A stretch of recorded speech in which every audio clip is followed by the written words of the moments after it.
I think everyone can respect a new beginning. I just finished moving into a new apartment in a new city.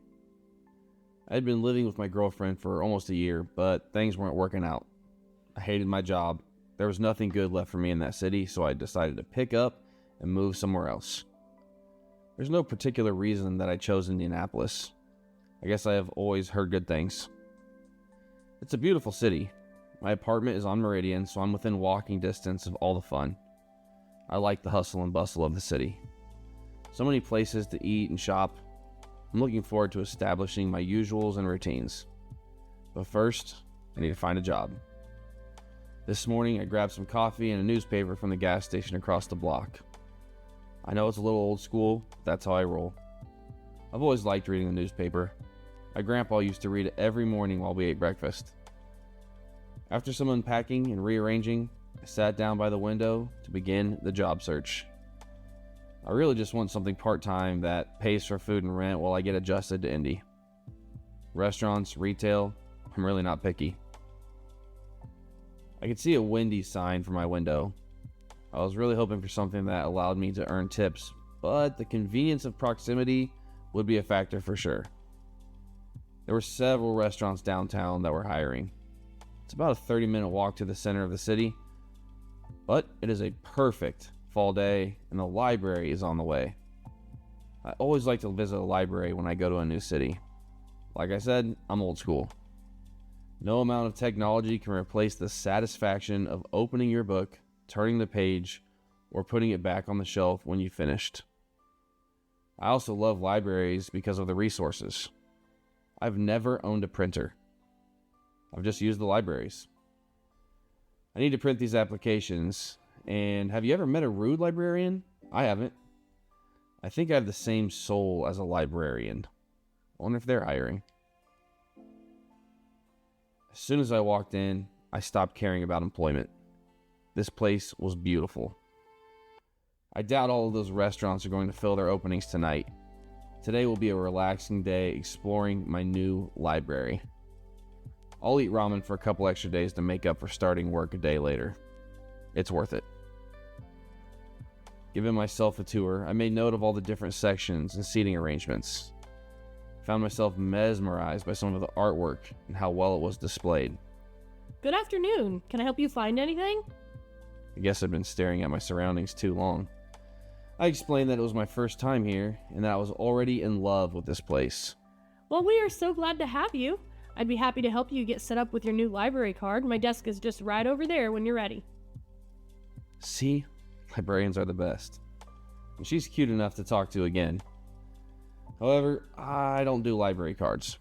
I've always loved reading in the library. Almost like my own personal mansion reading room. When I need to go, I just leave the books for next time. I don't like the fees or the paper trail. It seems unnecessary. If I want to read at home, I have books at home. After walking around for almost an hour, I felt like I had a good idea of just how awesome this place is. I can't believe how close it is to my apartment. It's time to pick a book and find a good chair. My dopamine is already through the roof knowing I have no obligations till closing time. I can't tell you the last time I had the freedom to just read a good book in one sitting. Here we go. The realistic fiction section is where I landed. True crime and crime mysteries are my favorite. There's actually a massive following for this genre. Even for a big library like this, it was slim pickings. I mean, the section was huge, but some of my favorite authors had books out already. I paced up and down the aisle a couple times, thinking about my decision. As I turned the corner, I looked over at the desk of the hot librarian. This was actually a super weird interaction. She had been looking right at me while talking to another guy. As soon as I looked at her, she looked away. Was she talking about me? I mean, that's a good thing, right? I've just been walking around. Maybe she has a little crush. I can deal with that later. Not really looking for a relationship right now. New city, new start. Let me enjoy my new book and my new favorite place. I finally found one that I haven't read yet. The newest James Patterson book. Perfect chair by the window secured. Goodbye world for the next few hours.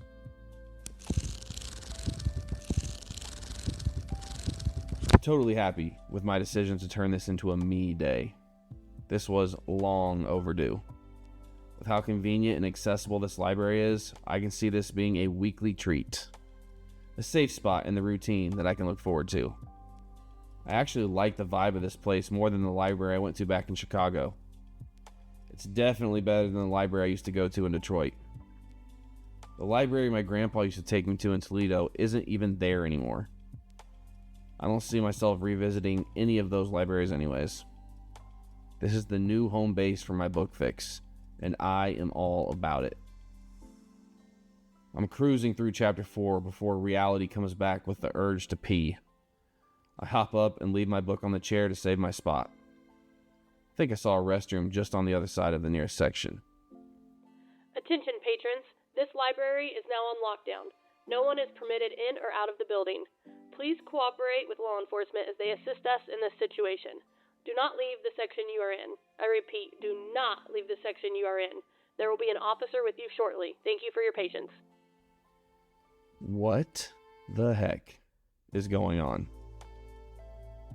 I just got done peeing when they finished the announcement. I'm in here by myself. Am I supposed to stay in the bathroom? It said not to leave your section.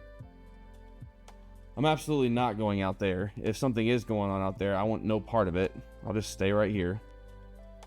I slowly walk over to the entrance to see if I can hear anything. Silent.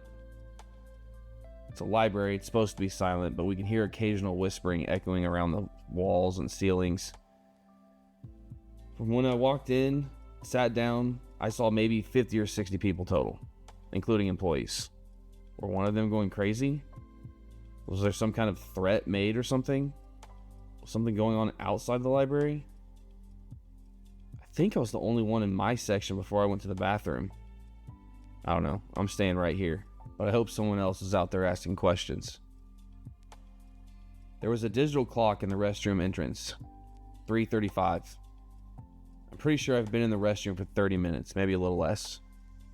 There has been no action that I can see or hear. At this point, I'm hoping for another announcement saying we can leave. Or better yet, that we can go back to what we were doing. My book was just getting good. Wish I'd brought it with me in here. While my section was empty, there were some tables in the section by the restroom.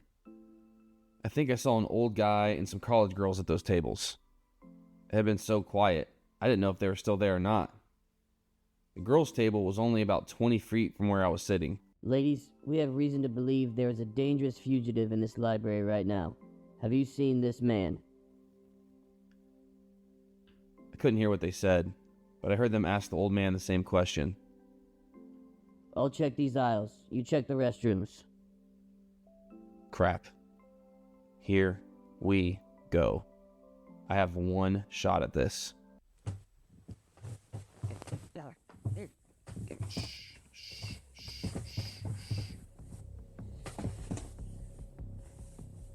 He's asleep. I put him to sleep. Can't have another dead cop.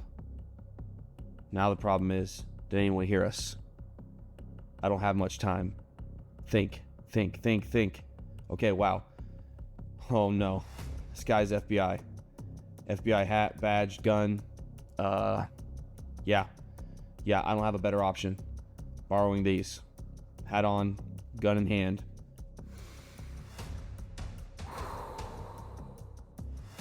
Walking out calmly. Straight to the first exit I see. Security there, flashed badge, no time for questions. Out the door. So many cop cars. Wow. I didn't hear any sirens. It's not going to take them long to realize that I am not the guy who is supposed to be wearing this. No time to look around. Just acting like I'm supposed to be here. I need to get out of this freaking scene. Everything is all blocked off. But nobody is asking the FBI hat guy what he's doing. I've seen a few heads turn, but I'm not stopping. Just got to get to the street and blend in. Going towards the city. Hundreds of people watching. Just blend in. Shadows over there. Move toward the shadows. Closer to downtown. Okay, time to ditch the hat. Okay, me again. Did anyone see that? I'm not stopping. Just got to get downtown. Just got to find one of the hundreds of cars that's unlocked. I can be out of here in a couple hours. Parking lot. No cops. Shadowy corner. First one, that easy, too easy. I'm out. Gonna have to go farther west. Maybe north. I've always heard good things about Minneapolis. Gotta stay away from the libraries though. It's really freaking ticks me off. Apparently the FBI knew that I was a bookworm. Gave my picture to all the libraries in the Midwest. Because of what I did to my ex. And the cop who lived next door wasn't even on duty.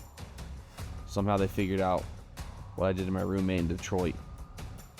I don't know if they know what happened in Toledo or not. I just know I have to grow a beard and lay even lower than before. New city. I think everyone can respect a new beginning. We hope you enjoyed this ad-free spooky content. All stories were written by us and are not true at all. If you like a good thrill, make sure you follow us on social media, listen to our true stories that we release weekly, and subscribe to our bonus content with the link in the bio.